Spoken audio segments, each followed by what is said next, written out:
Hello. Today we are going to discuss about Prime Minister Modi's state visit to the US and the key takeaways or the achievements of his state visit to Washington.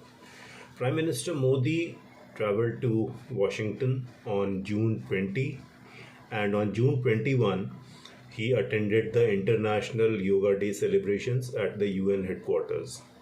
On June 22, he was welcomed at the White House South Lawns by the President Joe Biden and his wife, the First Lady Jill Biden. Now, what are the main achievements of this state visit? Before that, let's understand what a state visit means.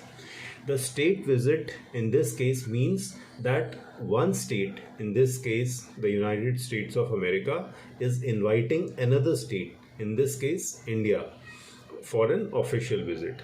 So that is why this is a state visit. There are other kinds of visits also, like a working visit and an official visit and so on. So this was Mr. Modi's first state visit to the United States.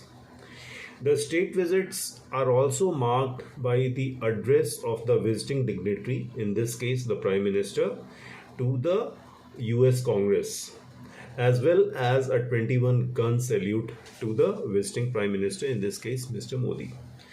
So what were the key achievements? What did Mr. Modi and what did President Biden do during his state visit?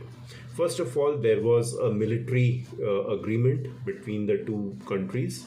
It was agreed that General Electric Aerospace, the aerospace division of GE, would start manufacturing jet engines for Indian defense aircraft, Indian fighter aircraft, in this case Tejas aircraft, in India, right?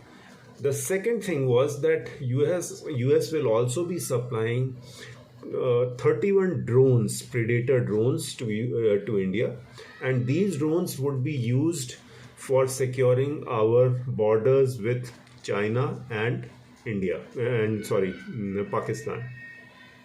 A very important part of the drone treaty is that these drones would also be manufactured in India, plus the weapons that can be fitted to these drones, they can be of Indian make also.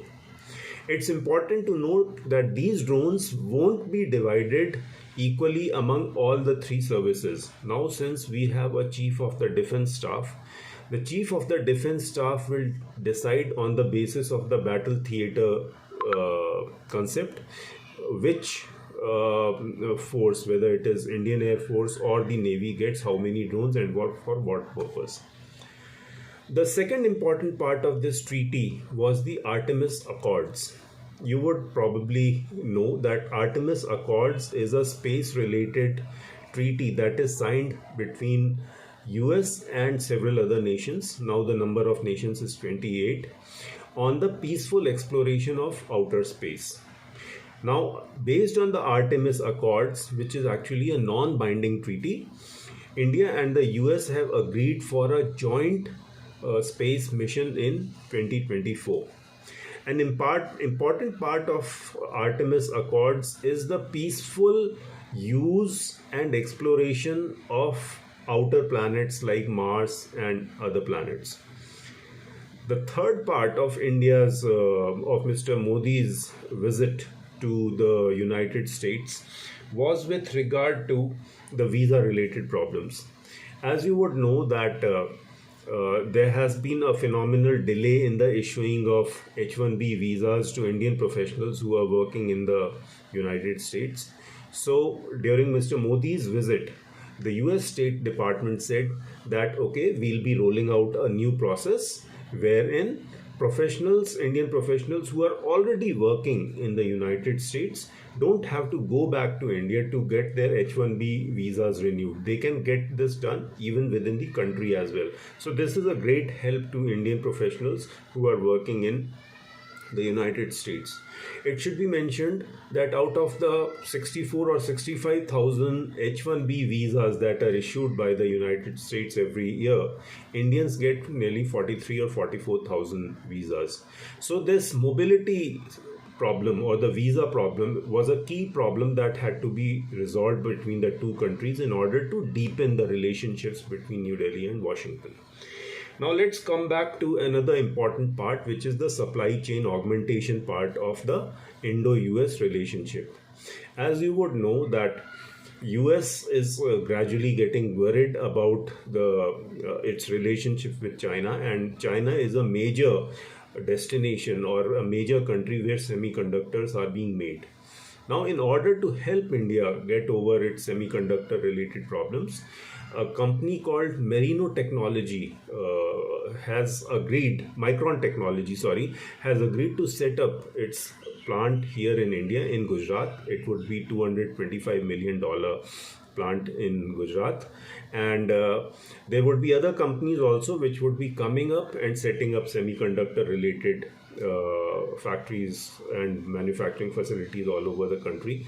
The Indian government would be investing nearly $2.75 billion in this particular regard. This is a major part of Mr. Modi's state visit to the United States, because semiconductors happens to be a strategic area where India's future growth lies.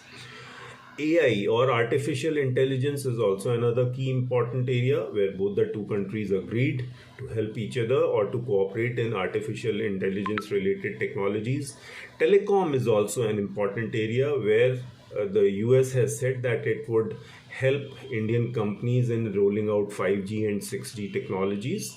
So all these 5 or 6 areas are important, and it is these areas where India and the United States would go together and collaborate and come up with a world-beating relationship. It should be mentioned that this is probably for the first time that during Mr. Modi's visit that both the two countries named Pakistan while they were issuing a statement on terrorism. They urged Pakistan to not let its territory be used by proxy powers. Proxy powers are those powers or those terrorists which use Pakistan's territory as well as resources to launch attacks on India.